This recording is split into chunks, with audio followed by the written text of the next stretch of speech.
Oke, silakan. Ya, seluruh keterangan yang mau kita cari hari ini sebetulnya bisa diuji di dalam mikropolitik Solo yang sekarang jadi trending topics itu. Kenapa Solo? Karena orang ingin lihat konsistensi dari demokrasi di dalam peristiwa politik di Solo. Orang ingin uji moral publik di dalam peristiwa di Solo. Jadi kalau kita baca WA group hari ini di mana-mana orang bicara tentang Solo gitu. Pak Mardhani tadi berupaya untuk mencari semacam terobosan untuk melebarkan Bengawan Solo supaya arusnya tidak berhenti pada satu muara calon tunggal itu. Sangat bukan kebetulan tunggal itu sinonimnya Solo memang. Jadi calon Solo, calon tunggal. Ya.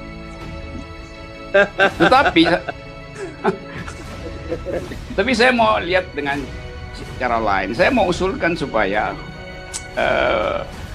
PKS nggak ajukan calon. PKS sebaiknya ikut mendukung Gibran. Itu lebih berguna dalam demokrasi karena kita akan uji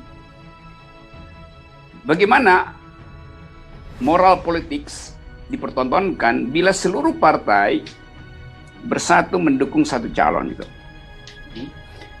Maka secara teoritis yang terjadi adalah sang calon versus kotak kosong. Kan begitu kan? Tapi saya nggak takut kalau kotak kosongnya menang. Yang saya takut kalau otak kosong yang menang itu. Jadi publik ingin lihat itu, ujiannya di situ. Nah, sangat mungkin bahwa kita akan menemukan cara lain untuk menerangkan keadaan demokrasi kita hari ini. Mungkin namanya bukan lagi oligarki, pasti bukan demokrasi.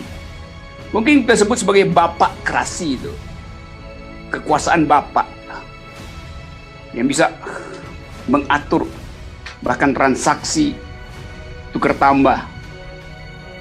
Dan kita akhirnya harus menerangkan tadi Fadlizon mengatakan bahwa indeks demokrasi kita menurun. Saya nggak peduli indeks demokrasi menurun, harga menaik. Yang berbahaya adalah di dalam bapakkrasi, di dalam kekuasaan bapak, yang naik itu indeks feodalisme. Dan itu yang terjadi di semua lokasi politik kita hari ini.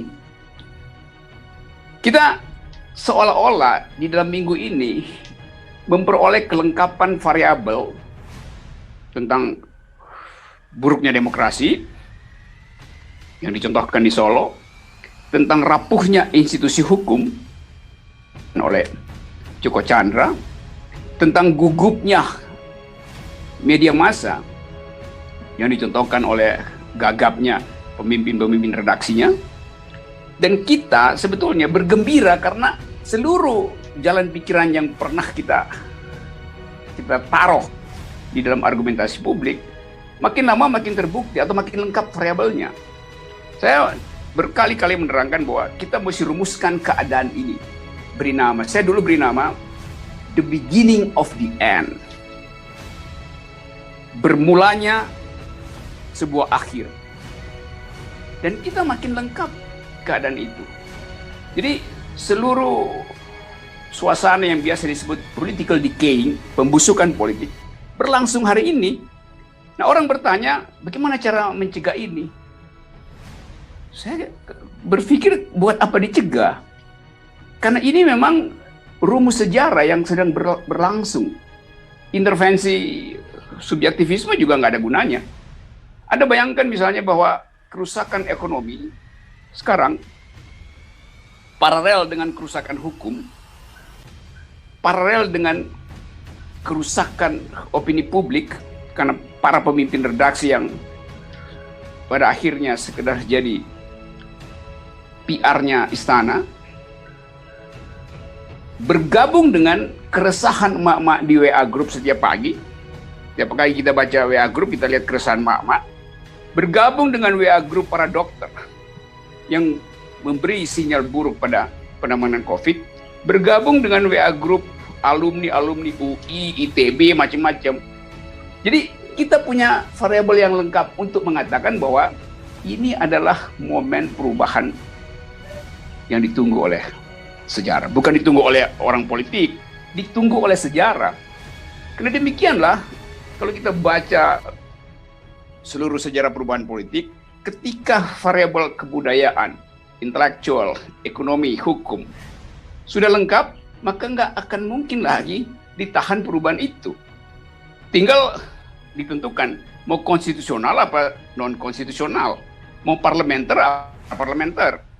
Jadi kita mesti sebagai akademisi melihat peristiwa hari-hari ini sebagai rentetan dari the beginning of the end.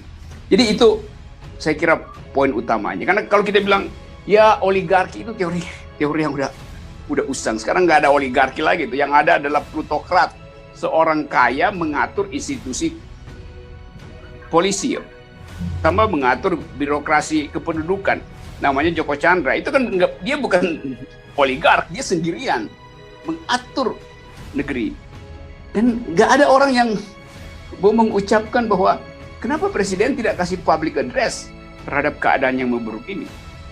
Presiden adalah kepala negara yang membrief polisi supaya bikin tim pencari fakta kasus Novel Baswedan.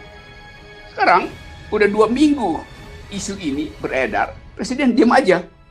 Tentu ada keterangan presiden tidak boleh intervensi pada proses pengadilan. Memang sebagai presiden dia tidak intervensi. Tapi sebagai kepala negara dia mesti kasih sinyal bahwa kasus Novel Baswedan tidak sesuai dengan keinginan publik untuk melihat keadilan. Karena presiden yang perintahkan bentuk TPF, jadi dia bertanggung jawab terhadap hasilnya mestinya kan. Jadi saya menganggap bahwa memang kalau kita mau klasifikasi itu udah nggak cukup waktu tuh. Nah borok itu kalau dia udah sampai pada di tulang, kalau boroknya udah menggerogoti tulang, nggak bisa lagi diatasi dengan antibiotik atau di plester. Dia mesti diamputasi, digergaji. Nah, itu yang saya kira cara kita menyelesaikan persoalan hari ini. Tentu ada problem diskusi hukum, diskusi konstitusi, disebut makar, disebut tidak. Kita mesti katakan bahwa persiapan untuk memulai satu era baru per hari ini sudah ditunjukkan gejala-gejalanya oleh peristiwa-peristiwa konkret dalam 1 minggu ini. Jadi kalau tadi dikatakan oleh Mardhani, ya fajar menyingsing, ya betul. Ada, iya fajar menyingsing.